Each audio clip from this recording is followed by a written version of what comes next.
So, hello and good evening, guys. Today we are going to discuss human physiology का first chapter that is breathing and exchange of gases. और आप सब जानते हैं NEET की prep में human physiology का पार्ट रखती है, बहुत इंपॉर्टेंट पार्ट रखती है ह्यूमन फिजियोलॉजी, बिकॉज इससे मैक्सिमम क्वेश्चंस आते हैं। सो हमें एक एक लाइन एनसीईआरटी की क्लियर होनी चाहिए अगर हमें 360 आउट ऑफ 360 स्कोर करना है तो। सो टाइम वेस्ट नहीं करते, फटाफट से स्टार्ट करते हैं। सारी इंपॉर्टेंट लाइंस जो हैं उनको अंडरलाइन करते हैं, एक एक लाइन को रीड करते हैं, उसका मतलब समझते हैं और धूम मचाते हैं। सो as you have read earlier, oxygen is utilized by the organism to indirectly break down simple molecules like glucose, amino acid, fatty acids, etc. to derive energy to perform various activities. So जैसे कि हम जानते हैं what is your respiration. Respiration में क्या होता है कि जो हमारे पास कुछ भी कॉम्प्लेक्स मॉलिक्यूल है उसको हम इनडायरेक्टली ब्रेक डाउन करते हैं सिंपल मॉलिक्यूल्स में, ग्लूकोज, अमाइनो एसिड और फैटी एसिड्स की फॉर्म में, ठीक है। और इस प्रोसेस के लिए हमारा ऑक्सीजन का यूटिलाइजेशन होता है और इस प्रोसेस से हमें क्या एनर्जी डराइव होती है, जो कि हमारी बहुत सारी वेरियस एक्टिविटीज़ में यूज़ किया जाता है उस एनर्जी को। कार्बन डाइऑक्साइड भी हार्मफुल है जो कि इस प्रोसेस में रिलीज़ होती है, इसलिए एविडेंट है कि O2 इस प्रोसेस के लिए कॉन्टीन्यूसली प्रोवाइड की जानी चाहिए सेल्स को, to the cells, that is important. और CO2 जो सेल्स ने प्रोड्यूस किए हैं have to be released out, उनको कंटिन्यूसली बाहर निकालना है। This process of exchange of O2 from the atmosphere and CO2 produced by the cells is called breathing. So breathing is basically the process of exchange of gases, and respiration is the process in which the complex molecules are broken down into simple molecules in which oxygen is utilized. Okay, so ये NCERT की line बहुत ज़्यादा important है, that this process of exchange of O2 from the atmosphere with CO2 produced by the cells is breathing. तो exchange को breathing कहा है और एनसीईआरटी ने कॉमनली नोन एज रेस्पिरेशन भी कहा है, but respiration is a different process जिसमें हमारे पास ब्रेक डाउन होता है कॉम्प्लेक्स मॉलिक्यूल्स का सिंपल मॉलिक्यूल्स में with the help of oxygen, ठीक है। This is clear to you. और इसके बाद हम नेक्स्ट पे चलते हैं। दिस इज़ नॉट इम्पॉर्टेंट, ये नीचे वाला कि हम चेस्ट पे अपना हाथ रखेंगे तो हमें पता चलेगा कि चेस्ट अपलिफ्ट होती है एंड बैक टू नॉर्मल जाती है, तो हम ब्रीथ कर रहे हैं, जस्ट सिंपल थिंग्स। ओके, तो रेस्पिरेटरी ऑर्गन्स जहाँ से एक क्वेश्चन आ ही जाता है, mechanism of breathing vary among different groups of animals depending mainly on their habitat and level of organisation. तो ब्रीदिंग का क्या मैकेनिज्म होगा ये डिपेंड करता है कि वो किस हैबिटेट में रहते हैं और उनका लेवल ऑफ ऑर्गेनाइजेशन कैसा है, कि वो लोअर इन्वर्टिब्रेट्स हैं, वो हायर इन्वर्टिब्रेट्स हैं, वो वर्टिब्रेट्स हैं, it depends, right.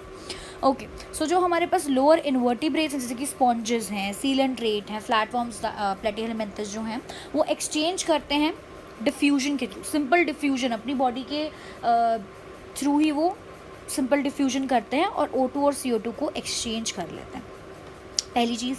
Second, earthworms जो हैं वो अपने मॉइस्ट क्यूटिकल का यूज़ करते हैं। इंसेक्ट्स में ट्रैकियल सिस्टम होता है, ट्रैकियल ट्यूब्स, जैसे कि कॉकरोचेस में हम पढ़ते हैं कि there are tracheal tubes, right, तो वही इंसेक्ट्स में होता है, to transport atmospheric air within the body. Special vascularised structures जो कि गिल्स हैं, गिल्स को हम ब्रैंकियल रेस्पिरेशन कहते हैं, are used by most of aquatic arthropods. तो एक्वेटिक जो आर्थ्रोपोड्स हैं, अब आर्थ्रोपोड्स हैं और एक्वेटिक हैं तो गिल्स यूज़ करेंगे, और जो मोलस्क हैं वो भी हमारे पास गिल्स को यूज़ करते हैं। देन एक वेस्कुलराइज्ड बैग है जो लंग्स हैं, जो कि हम भी यूज़ कर रहे हैं, जो वर्टिब्रेट्स यूज़ कर रहे हैं, जिसको हम पल्मोनरी रेस्पिरेशन बोलते हैं, are use by terrestrial forms. Terrestrial forms जो हैं वो लंग्स को यूज़ करती है, एक्वेटिक फॉर्म्स जो हैं वो गिल्स को यूज़ करती हैं, ठीक है। ये तो बहुत बेसिक सा है।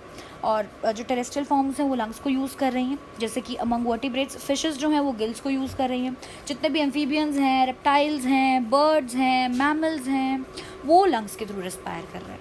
और जो एम्फीबियन है जैसे कि फ्रॉग है, फ्रॉग हमारा रिस्पायर करता है स्किन के थ्रू, रिस्पायर करता है लंग्स के थ्रू, दोनों तरह से रिस्पायर कर सकता है, ठीक है। यहाँ पे सिर्फ मॉइस्ट स्किन दिया हुआ, बट इन योर फ्रॉग वाला section it is given that कि वो क्यूटेनियस के साथ साथ हमारे पास लंग्स के थ्रू यानी पल्मोनरी रेस्पिरेशन भी करता है, जैसे कि हमने पढ़ा एम्फीबियंस जो है पल्मोनरी रेस्पिरेशन भी कर ही रहे हैं obviously. Okay, move to the next part, just a second.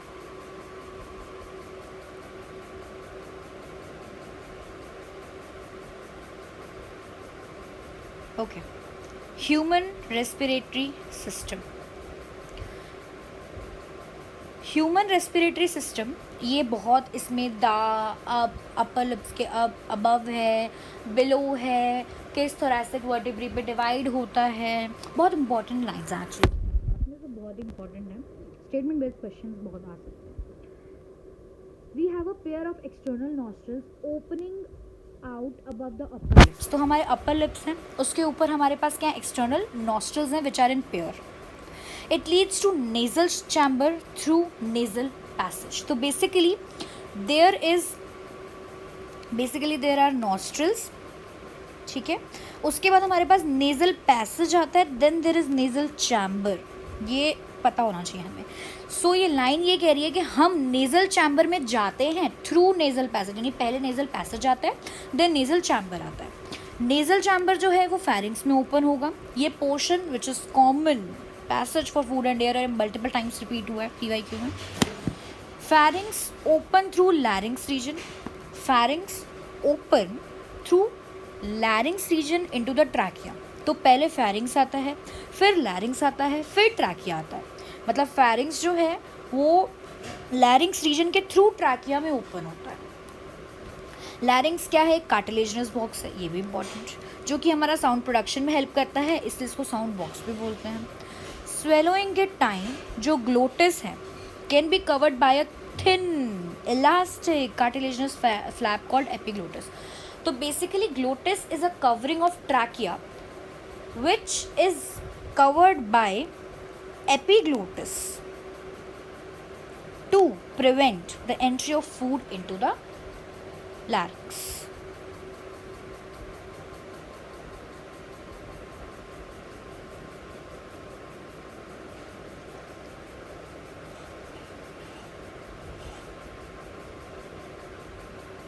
Okay, trachea हमारे पास एक स्ट्रेट ट्यूब है and extending up to mid thoracic cavity,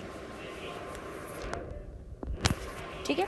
so trachea is basically a straight tube which extending up to mid thoracic cavity which divides at the level of fifth thoracic vertebrae.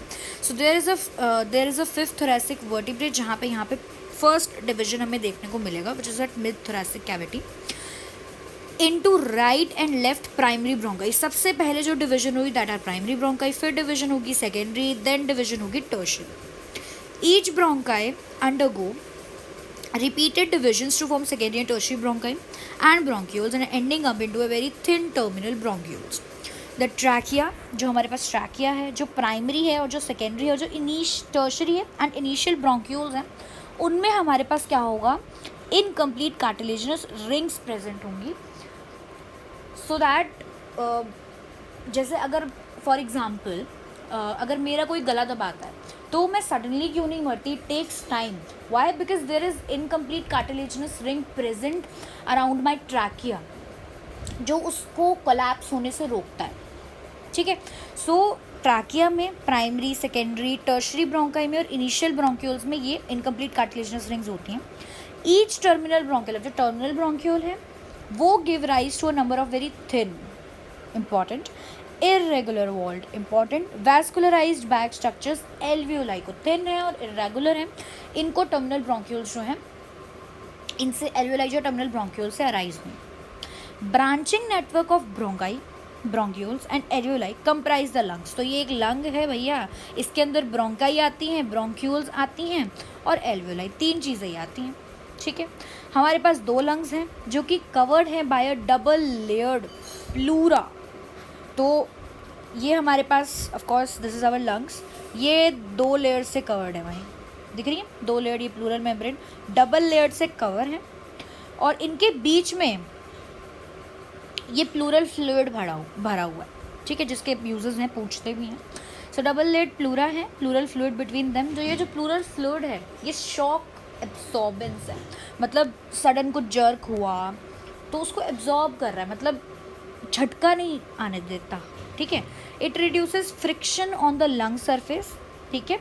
तो lung surface पे जो है friction को of course prevent करेगा, उसको reduce करेगा। Outer pleural membrane जो है वो क्लोज कॉन्टैक्ट में है विद द थोरैसिक लाइनिंग, ठीक है। अब ये देखो, ये हमारे पास आउटर प्लूरल मेम्ब्रेन है, दिख रही है। ये हमारे पास कौन सी कैविटी है? थोरैसिक कैविटी है ना। तो थोरैसिक कैविटी से लाइनिंग में कौन सी है? आउटर। क्लियर। ये हमारे पास इनर है, ठीक है। इनर जो है प्लूरल मेम्ब्रेन वो किसकी लाइनिंग में है? लंग, ठीक है। सो outer pleural membrane is close contact with thoracic lining, whereas inner pleural membrane is contact with lung surface. Clear? The part starting with the external nostrils up to the terminal bronchioles, यानी एकदम alveoli से पहले तक की बात कर रहा है, वो क्या है? कंडक्टिंग पार्ट है।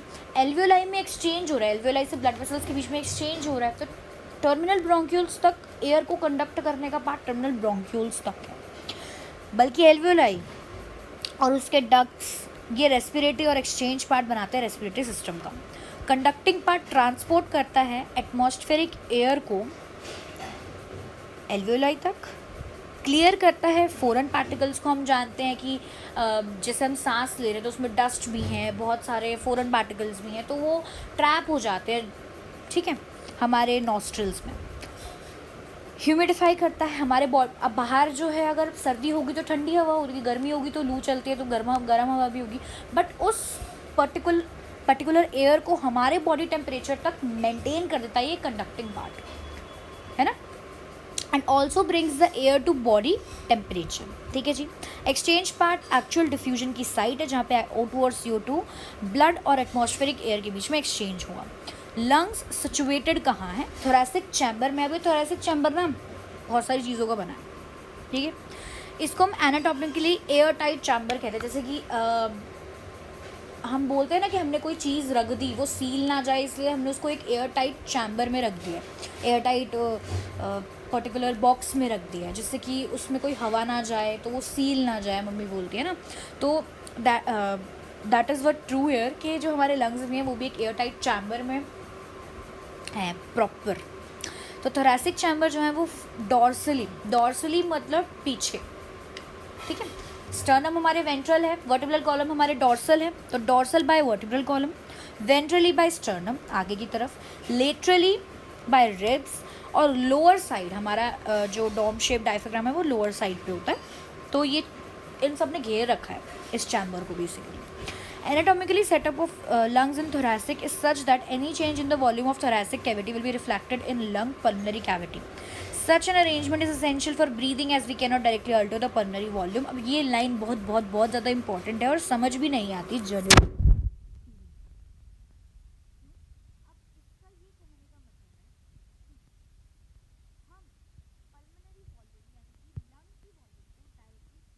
नहीं कर सकते, हम में इतनी कैपेसिटी नहीं है कि हम अपनी लंग की वॉल्यूम को अपने पोटेंशियल के हिसाब से चेंज कर दें। हम थोरैसिक वॉल्यूम को तो चेंज कर सकते हैं, बट हम पल्मोनरी वॉल्यूम यानी लंग की वॉल्यूम को अपने हिसाब से चेंज नहीं कर सकते हैं। तो हमने एक ऐसा नेगेटिव प्रेशर ग्रेडियंट बिठा रखा है जिससे कि थोरैसिक कैविटी की वॉल्यूम में चेंज आए, जिससे कि ऑटोमेटिकली लंग की वॉल्यूम में चेंज आए, जिससे कि हम एक्सेल और इन्हें कर सकें। तो जो हमारे पास एनाटॉमिकली सेटअप है लंग का थोरैसिक में, वो इस तरह से है कि कोई भी चेंज अगर थोरैसिक कैविटी में आएगा तो वो लंग में दिखेगा। सच अरेंजमेंट असेंशियल है क्योंकि हम डायरेक्टली ऑल्टर नहीं कर सकते पल्मोनरी वॉल्यूम को, ये हम आगे समझेंगे, ठीक है। रेस्पिरेशन में कुछ स्टेप्स हैं, ये इम्पॉर्टेंट भी हैं, स्टेप्स वाइज आ सकता है कि स्टेप्स बताओ लाइन वाइज के कैसे होता है respiration.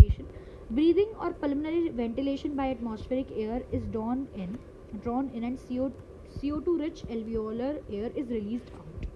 Diffusion of gases O2 and CO2 across alveolar membrane. सबसे पहले हवा अंदर आई, CO2 वाली बाहर गई, O2 वाली अंदर आई। ऑक्सीजन और CO2 का एक्सचेंज हुआ एल्वियोलर मेम्ब्रेन पर, ट्रांसपोर्ट हुआ गैसेस का by the blood, okay, tissue के पास आ गया, वहाँ पे डिफ्यूजन हुई, O2 यूटिलाइज किया सेल्स ने अपने कैटाबॉलिक रिएक्शंस करने के लिए, सेलुलर रेस्पिरेशन करने के लिए, और रिजल्टेंट वहाँ से CO2 निकला which is your cellular respiration, ठीक है। अब मैकेनिज्म आते हैं ब्रीथिंग मैकेनिज्म पे, and this is the end part of this class. अभी हाफ चैप्टर हम आज पढ़ेंगे, हाफ चैप्टर हम कल पढ़ेंगे, सो दैट वीडियोस बहुत ज़्यादा लंबी भी ना हो एंड बहुत ज़्यादा हेल्पफुल भी हो, तो हम कम टाइम में ज़्यादा कुछ पढ़ पाएँ, ज़्यादा से ज़्यादा हम नॉलेज गेन कर पाएँ, अच्छे से एक लाइन को समझ पाएँ, ठीक है। सो वीडियोस बहुत ज़्यादा लंबी भी नहीं होंगी एंड 2 भाग में अगर हम चैप्टर कर लेंगे तो वो कंपैरेटिवली थोड़ा सा ईजी भी होगा तुम्हें भी और मुझे भी करने में, राइट। Mechanism of breathing.